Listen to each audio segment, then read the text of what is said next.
Budaya tidak hanya terkenal karena pesona alamnya. Selain keindahan alam yang memukau, negeri ini juga memiliki banyak kesenian yang menarik. Bahkan, setiap suku yang ada di masing-masing daerah di Nusantara memiliki kesenian budaya yang berbeda-beda. Berikut kesenian tradisional Indonesia yang paling populer versi basa-basi.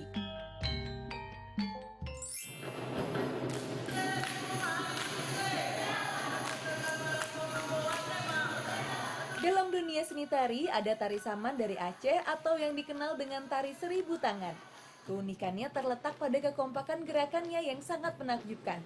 Para penari saman dapat bergerak serentak mengikuti irama musik yang harmonis.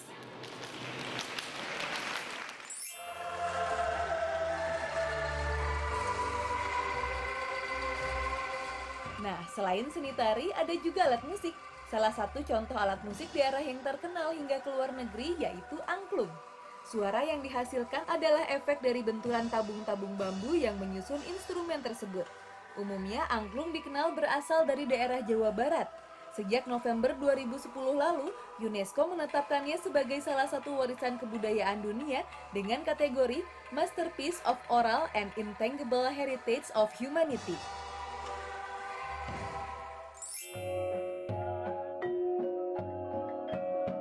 Tak kalah populer dengan angklung, gamelan juga menjadi salah satu alat musik khas Indonesia asal Jawa Tengah yang telah dikenal di mancanegara.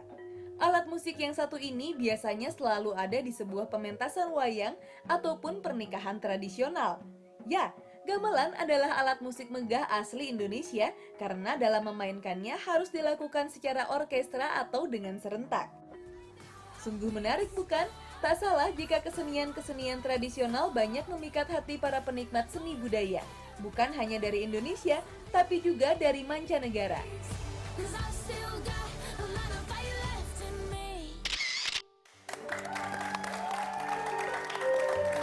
Kaya banget Indonesia ya. Hebat ya. Iya. Jujur ya, sebagai orang tua, udah kenalin budaya tradisional belum Indonesia ke anak? Kayaknya belum deh. Gue belum. Saya merasa Saya tertohok mengakui sekarang. Iya. belum.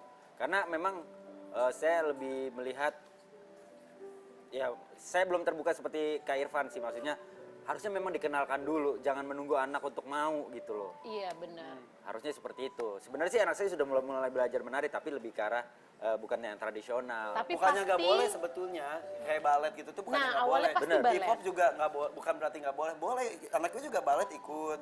Tapi ya jangan lupakan yang tradisional, jangan betul. kita kiblatnya ke barat mulu gitu. Nah, kenapa ya orang tua zaman sekarang tuh kalau denger ini kayak klise banget sih mesti kenalin budaya Indonesia. Kenapa belum masuk ke sini ya? Gue lagi bertanya sama diri gue sendiri nih. Kenapa ya? Padahal dulu bukannya lu nari juga. Iya benar. Gue juga Bapak belajar tahu dari nari mana? dulu sama. Tari tradisional. Sarman juga pernah, jaipongan pernah, tari piring juga pernah. Tapi memang nggak sefokus Kak Irfan gitu loh. Gue dulu termasuk intens loh. Gue masuk sanggar tari sebenarnya dulu Nari pas masih Yapong kan? kecil. Ih, kok Bapak tahu sih? Iya kan saya nari rempong. Iya, Kita tentu iya. sangat nih fotonya tuh. Iya. Tadi dulu. Ini. Yapong kok baju gitu? Kontemporer. Ini bukan Yapong. Ini dulu pentas sekolah. Ini nari lagu itu. Iya kecil-kecil paha lu Sam- udah kemana-mana mampus. Jamboram deh, Yambo. Ini tari kupu cedung. Oh bukan merak ya? Oh kupu Bukan, cedung. tari kupu cedung. Ini? Nah, ini tari kontemporer. Jadi ada budaya tradisional Indonesia tuh makanya kita pakai batik. Ya ampun, kok Irfan punya sih? Iya, itu di dompet gue tahu. Biar nggak dicopet. Pakai Oh, gue foto-foto. bawa Banyak kayak. ya fotonya di dompet ya. Pada Iya, keren. aku tuh dulu basicnya sebenarnya tari tradisional beneran. Gue belajar Yapong, Bali, tari batik. Coba Bali itunya, date-nya. Udah nggak bisa Pak, tuh udah nggak bisa saya. Tuh masih ada. Masih ada. bagus. Masih ada lah, tapi Iya. udah kaku.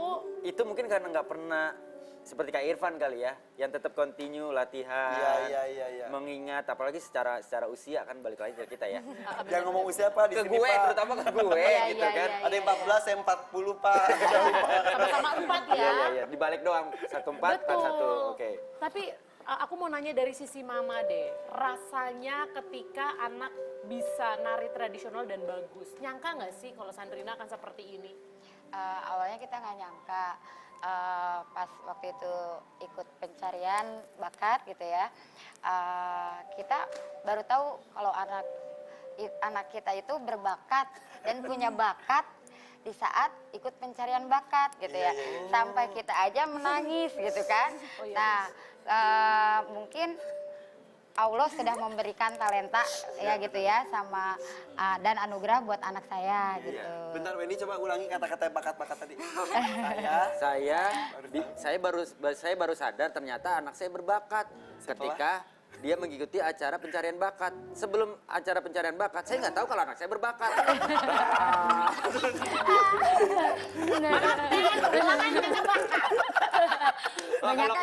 Kalau kuis dia udah kalah. Coba dijawab dengan jujur ya. Iya. Kalau misalnya ternyata belajar tradisionalnya Sandrina tidak menghasilkan apa-apa, apakah Mama akan terus kira-kira? Mungkin ya dijadiin pengalaman aja, ya terus sebagai hobi aja. Nah, Iya. itu dia ya. Dan ini jadi hobi, jadi profesi, justru jadi penari. Sekarang mau jadi Iya. profesi. Karena sudah akhirnya menembus ajang berbakat itu yang sebelumnya orang tuanya nggak tahu kalau anaknya berbakat. Iya, benar. Tapi setelah ikut ajang berbakat, tahu dia udah. Tapi sebentar, apa iya kita butuh bakat? Karena kemarin kita ngebahas The Power of Music, sebenarnya kita tidak butuh bakat bermusik untuk bisa bermain musik. Apa iya kita butuh bakat menari, bisa bermain alat musik tradisional? Langsung saja akan saya tanyakan kepada pakarnya. Ini dia Kang Robi dari Saung Angklung Ujo. Ih, keren banget. Orang biasa bawa dompet, dia bawa angklung. Apa kabar? Sok. Hai Kang, Damar. Silakan duduk. Oke. Oke. Ini mempelai pria dan wanitanya sudah hadir. Oh iya, Oh, belum. Oh iya benar. Apa maksud tujuan saudara datang ke rumah kami? Bukan lamar. Orang tua. Jadi saya sebagai bapaknya Robi mohon maaf, Mbak bikinin es teh manis. Ini Kang Robi, saya pernah juga datang ke Saung Angklung Ujo. Nolong kan lo waktu itu malam-malam gue tahu. Kok nyolong sih enggak lah. Gue Nyolong pasti bikin angklung. angklung. Pernah juga latihan juga di situ. Maksudnya pernah mengikuti latihan juga. Seru sih, seru banget. Maksudnya amaze-nya karena nggak hanya orang kita ya. Banyak banget orang-orang luar justru yang intens untuk belajar angklung ya. Nah kalau Kang Robi sendiri mempelajari angklung sendiri nih sebelum kita ke yang lain. Sudah dari umur berapa? Saya belajar angklung sewaktu masih kecil gitu. Karena memang angklung itu biasanya dipakai buat mempelajari dasar-dasar musik kayak gitu, Kang. Oh. Jadi ketika saya pengen belajar musik, instrumen yang harus pelajari pertama kali adalah angklung. Emang angklung ya? Itu dari sekolah atau dari Kang Robinya sendiri dan keluarga yang ini lu harus belajar angklung dulu deh sebelum yang lain. Pertama sih dari lingkungan ya, lingkungan. Karena karena lingkungan, hampir semua talent Saung Angklung Ujo itu mereka adalah area di Saung Angklung Ujo. Lahir juga di pohon bambu ya. Bahkan di pohon bambu, bahkan di bambu juga. Ada kali makan bambu ya. Iya. Terus akhirnya semua talent itu awalnya belajar di situ. Iya, awalnya banyak talent itu hanya main saja, sekedar main ke Saung Angklung Ujo. Tapi Kemudian figur dari Mang Ujo Malagena itu yang mendasari dengan cinta. Jadi dibiarkan dulu mereka main, kemudian diajak secara halus untuk ikut bermain angklung. Dan akhirnya jadilah Saung Angklung Ujo seperti sekarang. oke, baik. Asik tuh. Yang pasti aku tadi udah ngobrol sama Kang Robi, tidak perlu punya bakat musik untuk bisa main angklung, bener ya? Iya. Semua orang bisa main angklung. Harus. Nah makanya nanti kita akan mengajarkan pemirsa gimana caranya main angklung. Jangan kemana-mana, tetap di Basa-Basi, Bahasa Basi. Ler ler iler tandure wis sumilir tak ijo royo royo tak sego temanten anyar ca angor peneno blimbing kuwi